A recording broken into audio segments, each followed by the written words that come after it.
जय हिंद। आज हम समझते हैं कि जीवों को उनके ब्लड के आधार पर यानी कि उनके रक्त के आधार पर कितने भागों में विभाजित किया गया है। तो जीवों को उनके रक्त के आधार पर दो भागों में विभाजित किया गया है। एक है वार्म ब्लडेड एनिमल, जिसको हम गर्म खून वाले कह सकते हैं, और दूसरा है कोल्ड ब्लडेड एनिमल, जिसको हम ठंडे खून वाले जीव कह सकते हैं। जो वार्म ब्लडेड एनिमल होते हैं उनको हम समतापीय जीव कहते हैं, या फिर उनको हम उष्ण रक्तीय जीव कहते हैं। उष्ण माने होता है गर्मी, या फिर गर्म खून वाले जीव भी कह सकते हैं। तो इसका एग्जाम्पल क्या है? इसका एग्जाम्पल है सभी स्तनधारी और पक्षी। जो जीव बच्चे पैदा करते हैं उन्हें स्तनधारी कहते हैं। हम मनुष्य भी बायोलॉजी के हिसाब से एनिमल की श्रेणी में आते हैं। तो वार्म ब्लडेड एनिमल वो होते हैं जिनका खून गर्म होता है। इसका मतलब इन जीवों के शरीर के अंदर का तापमान हमेशा बराबर रहता है। हम लोगों के शरीर का तापमान कितना होता है? 37 डिग्री सेल्सियस, या फ़ारेनहाइट की बात करें तो 98.6 फ़ारेनहाइट होता है। तो हम लोगों के शरीर का ताप 37 डिग्री सेल्सियस होता है। चाहे गर्मी का मौसम हो चाहे ठंडी का मौसम हो, हमारे शरीर का तापमान 37 डिग्री सेल्सियस ही होता है। भले ही हमारे स्किन पे हमें ठंडी और गर्मी का अनुभव हो, लेकिन हमारे शरीर का तापमान 37 डिग्री सेल्सियस ही रहता है अगर व्यक्ति स्वस्थ है तो। तभी तो आप देखते होंगे कि चाहे गर्मी का मौसम हो चाहे ठंडी का मौसम हो, आप जब भी थर्मामीटर लगा के अपने शरीर का तापमान चेक करते हैं तो हमेशा 37 डिग्री सेल्सियस ही बताता है। तो इसका मतलब हमारे शरीर का तापमान हर मौसम में सेम टू सेम होता है। हमें ठंडियों के मौसम में जो ठंड लगती है वो केवल बाहर से लगती है। अगर हमारे शरीर के भीतर ठंडी पहुंच गई तो हमारी मृत्यु हो सकती है। तो ऐसे जीव जिनके शरीर के अंदर का तापमान हमेशा सेम रहता है उन्हें हम वार्म ब्लडेड एनिमल कहते हैं। इसका अगला एग्जांपल है बर्ड्स यानी कि पक्षी।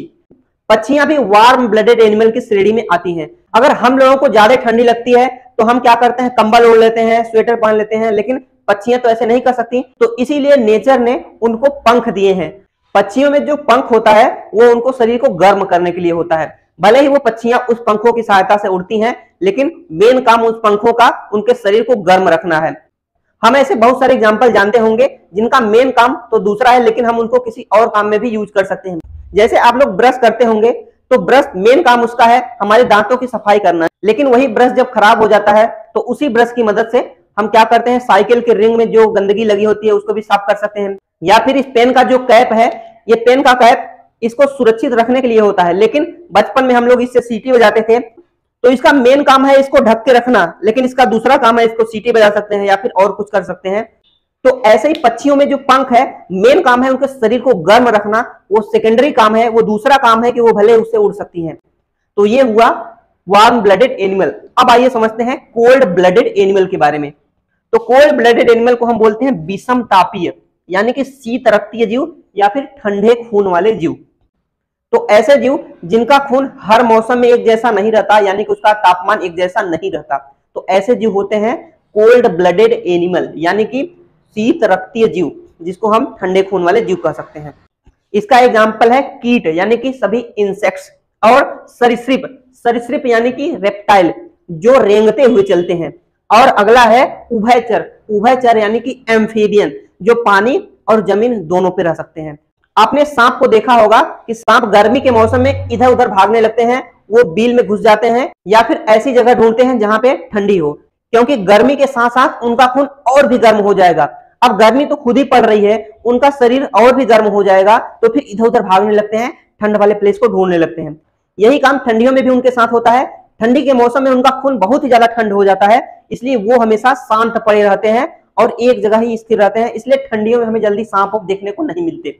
अगर कोई सांप ठंडी में किसी पानी में गिर गया हो तो आप देखिएगा कि वो एकदम शांत पड़ जाता है, एकदम अकड़ जाता है, क्योंकि ठंडी के मौसम में उसका खून और भी ज्यादा ठंड हो जाता है, तो उसको बहुत ज्यादा ठंड हो जाती है, उसके शरीर के अंदर तक ठंड पहुंच जाती है, इसलिए वो अकड़ जाता है। या फिर अगर सांप के बिल में मिट्टी का तेल या पेट्रोल डालने पर वो तिलमिलाकर बाहर आ जाता है, क्योंकि मिट्टी का तेल या पेट्रोल ऐसा होता है कि वो स्किन पे पड़ते ही एनर्जी को रिलीज कर देता है। जब हीट वहां से निकलने लगेगी तो वहां पे ठंडी लगने लगेगी, और उसको इतनी ज्यादा ठंडी लगती है कि वो तिलमिलाकर इधर उधर भागने लगता है।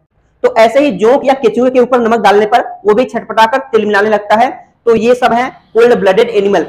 और उभयचर की श्रेणी में जो आते हैं वो होते हैं जो जमीन और पानी दोनों में रह सकते हैं, जैसे मगरमच्छ हो गया, मेंढक हो गया। ठंडियों में मेंढक और मगरमच्छ जमीन के अंदर चले जाते हैं, एक जगह स्थिर हो जाते हैं और अपने समय पे बाहर निकलते हैं। तो इन लोगों के साथ भी कुछ ऐसा ही होता है, क्योंकि ये सभी कोल्ड ब्लडेड एनिमल हैं। और कीटों की बात करें तो मक्खियां और मच्छर आप देख सकते हैं कि ये हर समय में नहीं दिखाई देते, ये अपने एक निश्चित समय से आते हैं और कुछ समय बाद ये गायब हो जाते हैं, यानी कि वो शांत पड़ जाते हैं, क्योंकि ये कोल्ड ब्लडेड एनिमल हैं। तो उम्मीद है ये टॉपिक आपको अच्छे से समझ में आया होगा। मिलते हैं किसी नए टॉपिक के साथ किसी नए वीडियो में।